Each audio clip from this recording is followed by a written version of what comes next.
السلام علیکم فرینڈ، امید کرتا ہوں کہ آپ سب ڈرائیو اینڈ والے حضرات خیریت سے ہوں گے۔ تو دیکھیں دوستو، کتنا زیادہ رش لگا ہوا ہے، ماشاءاللہ ماشاءاللہ بہت زیادہ رش لگا ہوا ہے۔ لوگ وضو کر رہے ہیں اور یہ پنڈال کے نیچے بیٹھے بھی ہوئے ہیں۔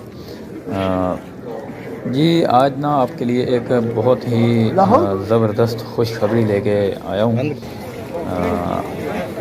تو خوشخبری سنانے سے پہلے آپ کو گزارش ہے کہ اپنے یوٹیوب چینل XYZ اسلامک کو سبسکرائب کر لیں تاکہ ہماری ہر آنے والی ویڈیو اب تک بروقت پہنچتی رہے۔ دوستو آج خوشخبری ایسی ہے کہ آپ سن کے ڈرائیو اینڈ کی طرف اور زیادہ توجہ دیں گے۔ اس بار ڈرائیو اینڈ میں مولانا طارق جمیل صاحب کا بیان ہونے جا رہا ہے۔ ایک سال پہلے بھی بیان ہوا تھا، لیکن ادھر نا لوگ صدمے میں رونے لگ گئے اور فوت ہونے لگ گئے۔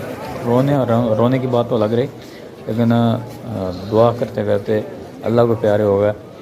تو اس بار بھی سننے میں آیا ہے کہ مولانا طارق جمیل صاحب کا بیان اس بار ڈرائیو اینڈ اجتماع پہ ہوگا، اور انتظامیہ کی کوشش بہت ہے کہ اس بار مولانا طارق جمیل صاحب کا بیان ڈرائیو اینڈ میں کیا جائے۔ اور دوستو اس بار ڈرائیو اینڈ میں جتنی عوام ہے وہ بھی بتاتا چلوں آپ کو کہ اس بار ڈرائیو اینڈ میں 25 لاکھ لوگ ہیں، 25 لاکھ سے زائد لوگ موجود ہیں، جو کہ آپ کے سامنے ویڈیو میں دکھا رہا ہوں میں آپ کو۔ اور جو زمین ہے وہ 27 مربع زمین پہ لگا ہوا ہے ڈرائیو اینڈ اجتماع۔ ویڈیو کو لائک اور شیئر کر دیں اور ہمارے چینل کو سبسکرائب کر کے بیل آئیکن کو ضرور دبا دیں۔ والسلام علیکم ورحمۃ اللہ وبرکاتہ۔